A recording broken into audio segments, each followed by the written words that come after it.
हाय दोस्तों, जैसा कि आप सभी जानते हैं, अभी कुछ दिनों पहले इंटरनेशनल क्रिमिनल कोर्ट यानी आईसीसी ने एक बड़ा कदम उठाया है। Israeli prime minister Benjamin Netanyahu और उनके farmer defence minister Yoav Gallant के खिलाफ अरेस्ट वारंट इशू करके, साथ ही हमास लीडर मोहम्मद दईफ के लिए भी एक वारंट आया है। आखिर कैसे आईसीसी इस मामले में इन्वॉल्व हुआ, क्या चार्जेस हैं और इसका आगे क्या इम्पैक्ट होगा, इन सबको आज हम इस वीडियो में समझेंगे। तो चलिए शुरू करते हैं। सबसे पहले आईसीसी क्या है। आईसीसी जो हेग नेदरलैंड्स में है, एक इंटरनेशनल कोर्ट है जो जेनोसाइड, वॉर क्राइम्स और क्राइम्स अगेंस्ट ह्यूमैनिटी ऐसे सबसे ग्रेव क्राइम्स को प्रोसिक्यूट करता है। इसका फाउंडेशन 1998 में रोम स्टैट्यू के जरिए रखा गया था।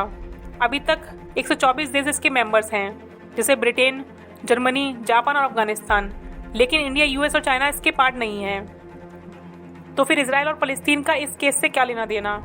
इजराइल आईसीसी का मेंबर नहीं है, लेकिन फलस्तीन एक मेंबर है। 2018 में फलस्तीन ने अपनी सिचुएशन आईसीसी के पास रेफर की थी।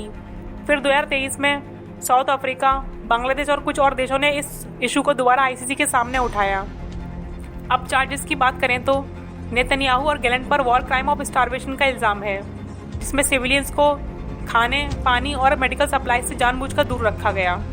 गाजा के सिविलियंस के लिए अक्टूबर 2023 से मई 2024 तक ये रिस्ट्रिक्शंस लगाई गई थी।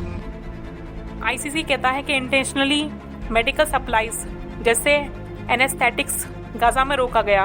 ये सिर्फ मर्डर या प्रोसिक्यूशन का केस नहीं, बल्कि लोगों को इनह्यूमन एक्ट्स का शिकार बनाने का केस है। तो अब आगे क्या होगा। जब आईसीसी अरेस्ट वारंट इशू करता है तो उनके मेंबर कंट्रीज के लिए बाइंडिंग होता है कि वो अक्यूज्ड को अरेस्ट करें।